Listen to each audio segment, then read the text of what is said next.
महोदय, ये मुद्दा कांग्रेस, समाजवादी पार्टी, बीजेपी का नहीं है। ये मुद्दा युवाओं और छात्र नौजवानों का है।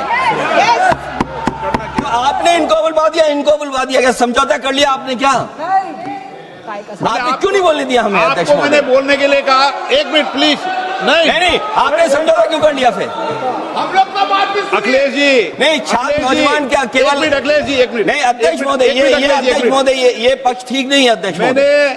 ये युवा छात्र नौजवान हम सबके हैं, हम सब लड़ रहे हैं उनके लिए, हम सब लड़ रहे हैं उनके लिए। और जब छात्रों की नहीं सुनी जाएगी तो सड़कों पे आएंगे। और जो सरकार ने व्यवहार किया है, इस्तीफा तो क्या है? इस्तीफा तो जब चाहेंगे तब मंत्री ले लेंगे, सदन के बाद ले लेंगे। लेकिन सवाल ये जो छात्रों के साथ व्यवहार हुआ है, उनके हाथ तोड़े, सर तोड़ा, उनके कपड़े फाड़े, क्या बेटियों के कपड़े फाड़ेंगे आप? हम और राहुल जी थे। अध्यक्ष महोदय, हम मजबूरी में गए हैं प्रधानमंत्री के आवास पर। अगर आप सुन लेते हैं यहाँ पर तो हम नहीं जाते। क्या प्रधानमंत्री स्टेटमेंट नहीं दे सकते हैं? युवाओं के लिए आप बाहर बोल सकते हैं, सदन में क्यों नहीं बोल सकते हैं आप?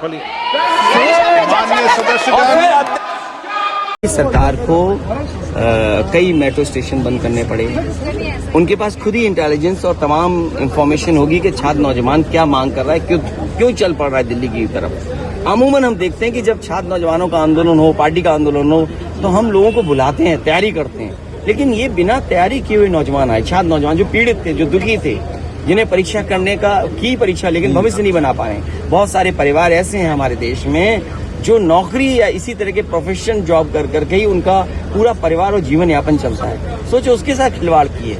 ये लाखों की बात नहीं है, करोड़ों लोगों के साथ धोखा सरकार ने किया। और सरकार ने खुद स्वीकार किया और खुद दोबारा परीक्षा कराई। इसका मतलब पेपर लीक हुआ था। तो कोई पहली बार पेपर लीक तो हुआ नहीं है। अब आपकी मांग क्या है? क्या मांग यही है जो छात्र युवा नौजवानों ने मांग रखी है, पूरे विपक्ष ने कहा है कि पहले इस्तीफा हो और उसके बाद चर्चा हो।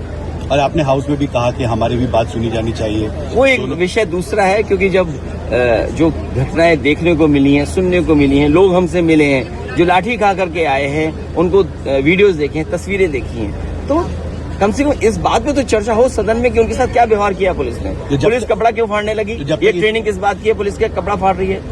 आप चोट लग रही है, मान लीजिए राहुल गांधी जी के चोट लगी, बीजेपी तो क्या आंदोलन में थी, समाजवादी पार्टी के सांसदों के साथ व्यवहार क्या हुआ? हमारे कपड़े पकड़ रही थी पुलिस। बताइए ये ट्रेनिंग कहाँ से दी आपको कि आप कपड़ा फाड़ देंगे? मैंने उसको खुद कहा कि भाई तू कुर्ता क्यों फाड़ रहा भाई? पुलिस वाले वो भाग गया। जैसे ही मैंने उसको देखा, शक्ल पहचान गया मैं, और जब मैंने उसका हाथ पकड़ लिया तो खुद ही भाग के चला गया। अगर वो खड़ा कर तो मैं बता दूंगा इसने कुर्ता पकड़ा था।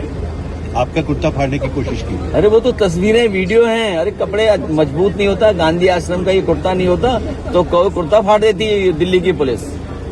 सदरी मजबूत है, वो बच गई सदरी।